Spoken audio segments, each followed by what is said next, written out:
नमस्कार मित्रांनो. या आठवड्यामध्ये काही आंतरराष्ट्रीय घडामोडींकडे आपल्याला लक्ष द्यायचं आहे.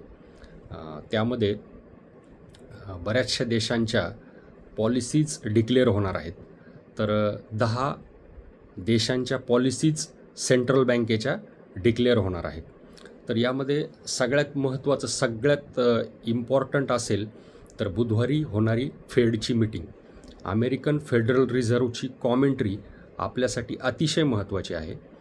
रेट कटच्या संदर्भामध्ये ते काय निर्णय घेतात आणि त्या ठिकाणी पुढच्या भविष्याबद्दल ते काय कॉमेंट्री करतायत, तर हे पाहणं अतिशय महत्त्वाचं असणार आहे आपल्यासाठी.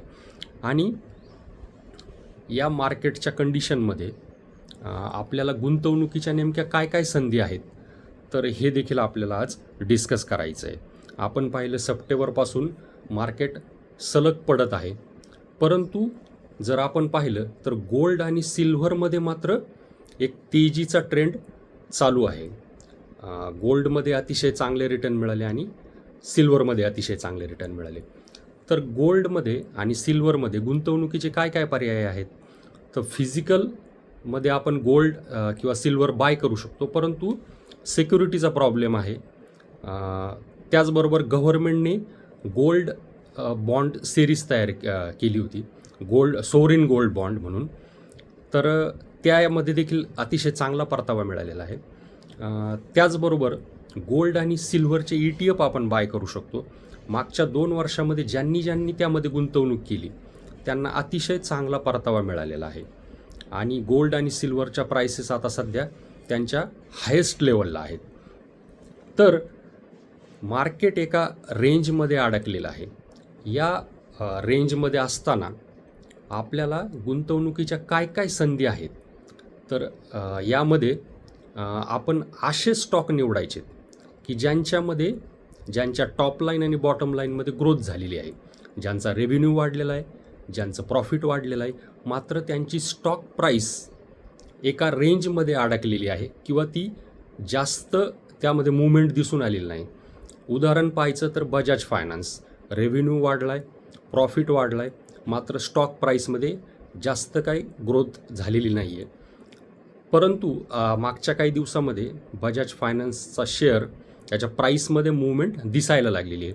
तर अशा शेअर्सकडे आपल्याला लक्ष द्यायचं आहे. अजून ज्यांचा प्राईस टू अर्निंग रेशो हा कॉन्ट्रॅक्ट झालेला आहे, कमी झालेला आहे, अर्निंग पर शेअर चांगली आहे, ग्रोथ चांगली आहे, ज्यांच्या सेल्स ग्रोथ चांगली आहे, ज्यांची प्रॉफिट ग्रोथ चांगली आहे, तर अशा काही शेअर्सकडे देखील आपल्याला लक्ष द्यायचं आहे. त्याचबरोबर ETF देखील गुंतवणुकीचे चांगले पर्याय आहेत. ETF गुंतवणूक करताना सेक्टोरल जे इंडेक्स आहेत त्यामध्ये ETF गुंतवणुकीच्या काही संधी निर्माण होऊ शकतात. म्हणजे अगदी ज्यांना 1 वर्ष ते 2 वर्षासाठी ज्यांना आपली पोझिशन घ्यायची आहे आणि 1 वर्ष ते 2 वर्षामध्ये ज्यांना कमी जोखमीमध्ये चांगला परतावा मिळवण्याची अपेक्षा आहे, तर अशांसाठी या ETF गुंतवणूक फायदेशीर ठरू शकते. जोखीम शेअर मार्केटमध्ये असतेच, परंतु आपल्याला त्या जोखमीचं व्यवस्थापन करायचं आहे.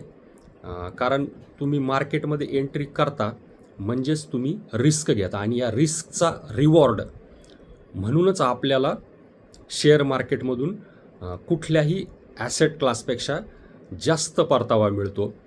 रिअल इस्टेट असेल किंवा गोल्ड असेल, वेगवेगळ्या कमोडिटीज असतील, तर यापेक्षाही जास्त परतावा शेअर मार्केटमध्ये मिळतो, कारण आपण त्यामध्ये रिस्क घेतो. परंतु या जोखमीचं आपण जर व्यवस्थापन व्यवस्थित पद्धतीने केलं तर मात्र आपल्याला यामध्ये चांगला परतावा मिळतो.